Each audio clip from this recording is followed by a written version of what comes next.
ಜನಾರ್ದನ ರೆಡ್ಡಿ ಪಕ್ಷ ಸೇರ್ಕೊಂಡಿರೋದು ಬಹಳ ಸಂತೋಷ ಆಗಿದೆ.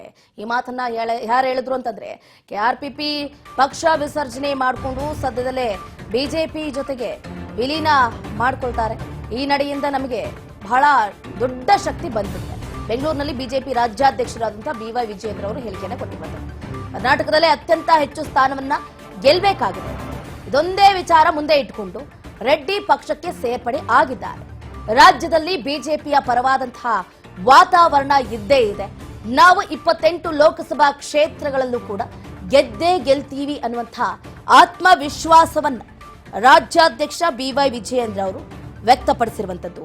ಇವತ್ತು ಕಲ್ಯಾಣ ರಾಜ್ಯ ಪ್ರಗತಿ ಪಕ್ಷದ ಸ್ಥಾಪಕ ಶಾಸಕ ಜನಾರ್ದನ ರೆಡ್ಡಿ ಅವರು ಬಿಜೆಪಿಗೆ ಸೇರ್ಪಡೆ ಆದಂತಹ ಸಂದರ್ಭದಲ್ಲಿ ಬಿವೈ ವಿಜಯೇಂದ್ರ ಈ ಹೇಳಿಕೆಯನ್ನು ಕೊಟ್ಟಿರುವಂತದ್ದು. ಜನಾರ್ದನ ರೆಡ್ಡಿರವರು ಶಾಸಕರು ಕೂಡ ಹೌದು. ತಮಗೆಲ್ಲ ತಿಳಿದಿರೋ ಹಾಗೆ ಕರ್ನಾಟಕ ಪ್ರಗತಿ ಪಕ್ಷ ಸ್ಥಾಪನೆ ಮಾಡಿ ಗಂಗಾವತಿ ವಿಧಾನಸಭಾ ಕ್ಷೇತ್ರದಿಂದ ಅವರು ಶಾಸಕರಾಗಿ ಆಯ್ಕೆಯಾಗಿ ಅವರದೇ ಆದಂತ ರೀತಿಯಲ್ಲಿ ತಮ್ಮ ಪಕ್ಷವನ್ನು ನಡೆಸಿಕೊಂಡು ಬಂದಿದ್ರು.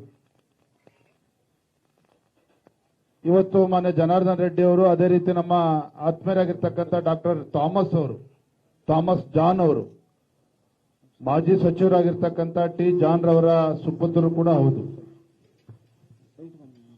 ಇಬ್ಬರು ಕೂಡ ಭಾರತೀಯ ಜನತಾ ಪಾರ್ಟಿಯನ್ನು ಅಧಿಕೃತವಾಗಿ ಸೇರ್ಪಡೆ ಆಗಿದ್ದಾರೆ. ನಮ್ಮೆಲ್ಲ ಹಿರಿಯ ಮುಖಂಡರ ಪರವಾಗಿ ಅವರಿಗೆ ಮತ್ತೊಮ್ಮೆ ಹೃತ್ಪೂರ್ವಕವಾಗಿ ಸ್ವಾಗತವನ್ನು ಕೊಡ್ತಾ ಇದ್ದಾರೆ. ಮೊನ್ನೆ ಗಾಳಿ ಜನಾರ್ದನ ರೆಡ್ಡಿ ಅವರು ತಾವೇ ಸ್ಥಾಪಿಸುತ್ತಿದ್ದಂತಹ ಪಕ್ಷವನ್ನ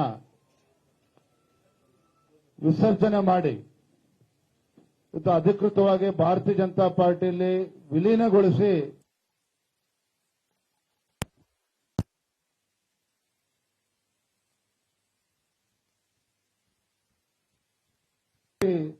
ಬಂದಂತಾಗಿದೆ ಅಂತ ಹೇಳಿ ಈ ಸಂದರ್ಭದಲ್ಲಿ ಹೇಳೋದಕ್ಕೆ ಇಷ್ಟಪಡ್ತೇನೆ. ಇವತ್ತು ನಮ್ಮ ಕೇಂದ್ರದ ಹೆಮ್ಮೆಯ ಪ್ರಧಾನಮಂತ್ರಿ ನರೇಂದ್ರ ಮೋದಿಜಿಯವರು ಅವರ ಒಂದು ನಾಯಕತ್ವವನ್ನ ಮೆಚ್ಚಿ ಭಾರತೀಯ ಜನತಾ ಪಾರ್ಟಿಯ ಸಿದ್ಧಾಂತವನ್ನ ಒಪ್ಪಿಕೊಂಡು ಇವತ್ತು ಮರು ಸೇರ್ಪಡೆ ಆಗಿರ್ತಕ್ಕಂಥದ್ದು. ಮಾನ್ಯ ಜನಾರ್ದನ ರೆಡ್ಡಿ ಅವರು ಒಂದೇ ಮಾತನ್ನು ಹೇಳಿರ್ತಕ್ಕಂಥದ್ದು, ಹೆಮ್ಮೆಯ ಪ್ರಧಾನಮಂತ್ರಿ ನರೇಂದ್ರ ಮೋದಿಜಿಯವರು ಮತ್ತೊಮ್ಮೆ ದೇಶದ ಪ್ರಧಾನಮಂತ್ರಿ ಆಗಬೇಕು, ಅದಕ್ಕೆ ಕರ್ನಾಟಕ ರಾಜ್ಯದ ಕೊಡುಗೆ ದೊಡ್ಡ ಮಟ್ಟದಲ್ಲಿ ಇರಬೇಕು. ಇವತ್ತಾಗ ಎಲ್ಲ 28 ಕ್ಷೇತ್ರಗಳನ್ನು ಕೂಡ ನಾವು ಭಾರತೀಯ ಜನತಾ ಪಾರ್ಟಿ ಮತ್ತು ಜೆಡಿಎಸ್ ಗೆಲ್ಲಬೇಕು ಅನ್ನೋ ಒಂದು ಸದುದ್ದೇಶ ಇಟ್ಕೊಂಡು ಇವತ್ತು ನಮ್ಮ ಪಕ್ಷ ಜೊತೆ ವಿಲೀನ ಆಗಿರ್ತಕ್ಕಂಥದ್ದು. ಹಾಗಾಗಿ ನನಗಂತೂ ವಿಶ್ವಾಸ ಇದೆ, ಕರ್ನಾಟಕ ರಾಜ್ಯದಲ್ಲಿ ದಿನೇ ದಿನೇ ವಾತಾವರಣ ಇವತ್ತು ಭಾರತೀಯ ಜನತಾ ಪಾರ್ಟಿಯ ಪರವಾಗಿ, ನರೇಂದ್ರ ಮೋದಿಜಿಯವರ ಪರವಾಗಿ ಇವತ್ತು ವಾತಾವರಣ ನಿರ್ಮಾಣ ಆಗಿದೆ. ನಮ್ಗೆ ಯಾವುದೇ ರೀತಿಯ ಅನುಮಾನ ಇಲ್ಲ, ಮುಂದಿನ ಲೋಕಸಭಾ ಚುನಾವಣೆ ದೇಶದ ಭವಿಷ್ಯವನ್ನು ರೂಪಿಸ್ತಕ್ಕಂಥ ಚುನಾವಣೆ, ದೇಶದ ಭವಿಷ್ಯವನ್ನು ರೂಪಿಸ್ತಕ್ಕಂಥ ಚುನಾವಣೆಯಲ್ಲಿ ಕರ್ನಾಟಕ ರಾಜ್ಯದಲ್ಲಿ ಒಂದು ಐತಿಹಾಸಿಕ ಗೆಲುವು ಭಾರತೀಯ ಜನತಾ ಪಾರ್ಟಿ ಮತ್ತು ಜೆಡಿಎಸ್ ಪಕ್ಷದ ಆಗ್ತದೆ ಅನ್ನೋ ವಿಶ್ವಾಸ ನಮಗೆ ಸಂಪೂರ್ಣವಾಗಿದೆ ಅಂತ ಹೇಳಿ ಈ ಸಂದರ್ಭದಲ್ಲಿ ಹೇಳ್ತಾ, ಗಾಳಿ ಜನಾರ್ದನ ರೆಡ್ಡಿರವರು ಶಾಸಕ ಇದ್ದೀರಿ ಬಿವೈ ವಿಜಯೇಂದ್ರ ಅವರ ಸಂತಸವನ್ನ, ಇದ್ರ ಬಗ್ಗೆ ಹೆಚ್ಚಿನ ಡೀಟೇಲ್ಸ್ ಅನ್ನು ಕೊಡ್ತಾ ಹೋಗ್ತಾರೆ ನಮ್ಮ ಪೊಲಿಟಿಕಲ್ ರಿಪೋರ್ಟರ್ ರೇಣುಕಾ. ಫೋನ್ ಸಂಪರ್ಕದಿಂದ ಜಾಯ್ನ್ ಆಗ್ತಿದ್ದಾರೆ. ಎಸ್ ರೇಣುಕಾ, ಗಮನಿಸ್ತಾ ಇದ್ದೀವಿ ಬಿಜೆಪಿಯಲ್ಲಿ ಸಂತಸದ ವಾತಾವರಣ ಎಲ್ಲೆಲ್ಲೂ ಹೊರಹೊಮ್ತಾ ಇದೆ ಅಂತಾನೆ ಹೇಳ್ಬೋದು. ಎಲ್ಲರದ್ದು ಒಂದೇ ಅಜೆಂಡಾ, ಮೋದಿ ಮತ್ತೊಮ್ಮೆ ಪ್ರಧಾನಿ ಆಗಬೇಕು. ಈಗಾಗಲೇ ಕೆಆರ್ಪಿಪಿ ಪಕ್ಷದ ಸಂಸ್ಥಾಪಕರಾದಂತಹ ಗಾಲಿ ಜನಾರ್ದನ ರೆಡ್ಡಿ ಅವರು ಕೂಡ ಈಗಾಗಲೇ ಬಿಜೆಪಿ ಸೇರ್ಪಡೆ ಆಗಿದ್ದಾಗಿದೆ. ಇತ್ತ ವಿಜಯೇಂದ್ರ ಅವರು ಬಹಳ ವಿಶ್ವಾಸವನ್ನ ವ್ಯಕ್ತಪಡಿಸಿದ್ದಾರೆ. ಟೋಟಲಿ ಹೇಳ್ಬೇಕು ಅಂತಂದ್ರೆ ಏನ್ ಹೇಳ್ತೀರಿ ಅಂತ? ಒಂದ್ ಕಡೆ ಹೇಳ್ಬೇಕು ಅಂದ್ರೆ ಬಿಜೆಪಿ ಪಕ್ಷದಿಂದ ಈ ಹಿಂದೆ ಯಾರು ಬೇರೆ ಪಕ್ಷಕ್ಕೆ ಹೋಗಿದ್ರು ಅಥವಾ ಅವರೇ ಒಂದು ಸ್ವಯಂ ಪಕ್ಷವನ್ನ ಕಟ್ಟಿದ್ರು ಅಂತವ್ರು ಇವತ್ತು ಮತ್ತೆ ಒಂದು ಬಿಜೆಪಿಗೆ ಮರು ಸೇರ್ಪಡೆ ಆಗ್ತಾ ಇದ್ದಾರೆ. ಇದೊಂಥರ ಬಿಜೆಪಿಗೆ ಒಂಥರ ಬಲ ಅಂತಾನೆ ಹೇಳ್ಬೋದು. ಇವತ್ತು ಕೂಡ ಈ ಹಿಂದೆ ಕೂಡ ಜಗದೀಶ್ ಶೆಟ್ಟರ್ ಕೂಡ ಕಾಂಗ್ರೆಸ್ ಹೋಗಿದ್ರು, ಮತ್ತೆ ಬಿಜೆಪಿಗೆ ಸೇರ್ಪಡೆಯಾದ್ರು. ಅದರಿಂದ ಒಂದಿಷ್ಟು ಬಲ ಕೂಡ ಬಂತು ಅಂತಾನೆ ಹೇಳ್ಬೋದು. ಅದೇ ರೀತಿಯಾದಂತಹ ಇವತ್ತು ಮಾಜಿ ಸಚಿವರಾದಂತಹ ಕೆಆರ್ಪಿಪಿ ಒಂದು ಸಂಸ್ಥಾಪಕರಾದಂತಹ ಶಾಸಕ ಗಾಲಿ ಜನಾರ್ದನ ರೆಡ್ಡಿ ಅವರು ಕೂಡ ಬಿಜೆಪಿ ಪಕ್ಷಕ್ಕೆ ಅಧಿಕೃತವಾಗಿ ಸೇರ್ಪಡೆಯಾಗಿದ್ದಾರೆ. ಈ ಒಂದು ಅವರು ಕೆಲವೊಂದಿಷ್ಟು ರಾಜೀವ್ ಸೊಲಿಗೆ ಮಾತಾಡ್ಬೇಕಾದ್ರೆ ಹೇಳ್ತಾರೆ, ನಾನು ಈ ಹಿಂದೆ ಕೂಡ 13 ವರ್ಷದ ಹಿಂದೆ ಬಿಜೆಪಿ ಪಕ್ಷದಲ್ಲಿದ್ದೆ, ಸಾಕಷ್ಟು ಒಂದು ಕೆಲಸಗಳಂತಹ ಮಾಡಿದೀನಿ. ಯಡಿಯೂರಪ್ಪನವರು ನಮ್ಮ ತಂದೆ ಸಮಾನವಾಗಿ ನನಗೂ ಕೂಡ ಸಾಕಷ್ಟು ಕೆಲವೊಂದಿಷ್ಟು ಅವಕಾಶಗಳಂತಹ ಮಾಡಿಕೊಟ್ಟಿದ್ದಾರೆ. ನಾನು ಕೂಡ ಒಂದು ಪಕ್ಷದಲ್ಲಿ ಗುರುತಿಸ್ಕೊಂಡಿದ್ದೀನಿ. ಏನೋ ಒಂದು ಅಚಾನಕ್ ಕಾರಣದಿಂದ 13 ವರ್ಷ ನಾನು ಬಿಜೆಪಿಗೆ ದೂರ ಆಗಿದ್ದೆ. ನನ್ನ ಒಂದು ಬಿಜೆಪಿ ಪಕ್ಷ ತಾಯಿ ಇದ್ದಾಗೆ, ನಾನು ತಪ್ಪು ಮಾಡಿದ್ರೆ ತಾಯಿ ನನ್ನನ್ನು ಕ್ಷಮಿಸ್ತಾಳೆ. ಅದೇ ರೀತಿಯಾದಂತಹ ಈ ಬಾರಿ ಕೂಡ ನಾನು ಬಿಜೆಪಿ ಪಕ್ಷ ತಾಯಿ ಸ್ಥಾನದಲ್ಲಿ ಇಟ್ಕೊಂಡು ನಾನು ಕ್ಷಮಿಸಿದೆ. ಹಾಗಾಗಿ ನಾನು ಮರಳಿ ಮತ್ತೆ ಬಿಜೆಪಿಗೆ ಸೇರ್ಪಡೆಯಾಗಿದ್ದೀನಿ. ಆದ್ರೆ ಈ ಒಂದು ಪಕ್ಷ ಸೇರ್ಪಡೆ ಒಂದು ವಿಷಯದಲ್ಲಿ ನಾನು ಯಾವುದೇ ರೀತಿಯ ಕಂಡೀಷನ್ಸ್ ಹಾಕಿಲ್ಲ.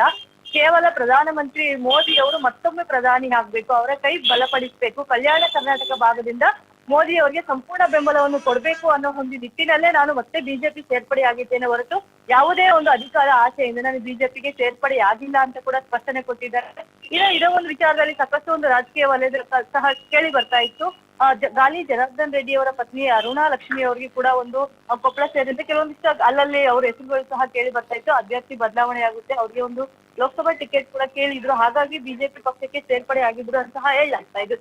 ಈ ಒಂದು ವಿಚಾರಕ್ಕೂ ಕೂಡ ರೆಡ್ಡಿ ಅವರು ಸ್ಪಷ್ಟನೆ ಕೊಟ್ಟಿದ್ದು, ಯಾವುದೇ ರೀತಿಯಾದ ನಾನು ಕಂಡೀಷನ್ಸ್ ಹಾಕಿಲ್ಲ, ನನ್ನ ಪತ್ನಿ ಯಾವುದೇ ಕಾರಣಕ್ಕೂ ಕೂಡ ಈ ಬಾರಿ ಲೋಕಸಭಾ ಚುನಾವಣೆಯಲ್ಲಿ ಸ್ಪರ್ಧೆ ಮಾಡುವುದಿಲ್ಲ, ಅಭ್ಯರ್ಥಿಯನ್ನು ಸಹ ಬದಲಾವಣೆ ಮಾಡಿ ಅಂತ ನಾನು ಕೂಡ ಎಲ್ಲೂ ಹೇಳಿಲ್ಲ ಅಂತ ಹೇಳಿ ಈ ಒಂದು ವಿಚಾರಕ್ಕೆ ಗೊಂದಲ ವಿಚಾರಕ್ಕೆ ಸ್ಪಷ್ಟನೆ ಸಹ ಕೊಟ್ಟಿದ್ದಾರೆ. ಅದೇ ರೀತಿಯಂತಹ ಬಿಜೆಪಿ ರಾಜ್ಯಾಧ್ಯಕ್ಷ ವಿಜೇಂದ್ರ ಸಹ ಮಾತನಾಡಿ, ಗಾಲಿ ಜನಾರ್ದನ್ ರೆಡ್ಡಿ ಅವರು ಈ ಹಿಂದೆ ಕೂಡ ಪಕ್ಷದಲ್ಲೇ ಇದ್ರು, ಹಾಗಾಗಿ ಮತ್ತೆ ಪಕ್ಷಕ್ಕೆ ಬಂದಿದ್ದಾರೆ. ಅವರ ಬರುವಿಕೆಯಿಂದ ನಮಗೆ ಆನೆ ಬಲ ಬಂದಂತ ಆಗಿದೆ. ಯಾವುದೇ ರೀತಿಯಾದ ಕಂಡೀಷನ್ಸ್ ಹಾಕಿಲ್ಲ. ಅವರು ಕೇವಲ ಮೋದಿ ಅವರ ಕೈ ಬಲಪಡಿಸೋಕೆ ಮತ್ತೆ ಪ್ರಧಾನಿಯನ್ನಾಗಿ ಮಾಡ್ಲಿಕ್ಕೆ ಮಾತ್ರ ಪಕ್ಷಕ್ಕೆ ಬಂದಿದ್ದಾರೆ ಅಂತ ವಿಶ್ವಾಸ ಕೂಡ ವ್ಯಕ್ತಪಡಿಸ್ತಾರೆ.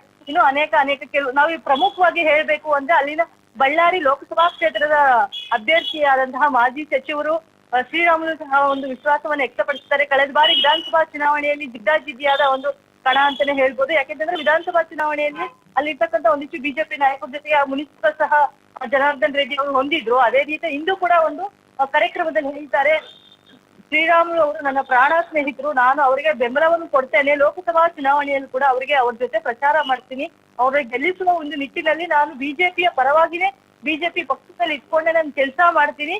ಒಟ್ಟಿನಲ್ಲಿ ನನ್ನ ಉದ್ದೇಶ ಪ್ರಧಾನಿಯವರನ್ನು ಮತ್ತೊಮ್ಮೆ ಮೋದಿ ಮಾಡಬೇಕು ಅನ್ನೋದನ್ನ ಸ್ಪಷ್ಟವಾಗಿ ಹೇಳ್ತಾ ಇರೋಕಂಥದ್ದು. ಚಂದ್ರಕಲಾ. ಥ್ಯಾಂಕ್ ಯು ರೇಣುಕಾ, ನಿಮ್ಮ ಕಂಪ್ಲೀಟ್ ಮಾಹಿತಿಗಾಗಿ. ಒಟ್ಟಾರೆಯಾಗಿ ಗಾಲಿ ಜನಾರ್ದನ ರೆಡ್ಡಿಯವರು ಫೈನಲಿ ಯಾವುದೇ ರೀತಿಯಾದಂತಹ ಟರ್ಮ್ಸ್ ಅಂಡ್ ಕಂಡೀಷನ್ಸ್ ಇಲ್ಲದೆ ಬಿಜೆಪಿ ಪಕ್ಷಕ್ಕೆ ಅಧಿಕೃತವಾಗಿ ಸೇರ್ಪಡೆ ಆಗಿದ್ದಾರೆ. ನಿಜಕ್ಕೂ ಕೂಡ ಬಿಜೆಪಿಯಲ್ಲಿ ಒಂದು ರೀತಿಯಾದಂತಹ ಸಂತಸದ ವಾತಾವರಣ ನಿರ್ಮಾಣ ಆಗಿದೆ. ಒಂದು ಕಡೆ ಎಚ್ ಡಿ ಕುಮಾರಸ್ವಾಮಿ ಅವರು ಮೈತ್ರಿ ಮಾಡಿಕೊಂಡ್ರು, ಇನ್ನೊಂದು ಕಡೆ ಹೊರ ನಡೆದಿದ್ದಂತಹ ಗಾಲಿ ಜನಾರ್ದನ ರೆಡ್ಡಿಯವರು ಇವತ್ತು ಅಧಿಕೃತವಾಗಿ ಪಕ್ಷಕ್ಕೆ ಸೇರ್ಪಡೆ ಆಗಿದ್ದಾರೆ. ಹಾಗಾದ್ರೆ ನೋಡೋಣ ಬಿಜೆಪಿಯಲ್ಲಿ ಇನ್ನು ಮುಂದೆ ಹೇಗೆಲ್ಲ ಬಿರುಸಿನ ಚಟುವಟಿಕೆಗಳು ಹೊರಹೊಮ್ಮುತ್ತೆ ಅಂತ.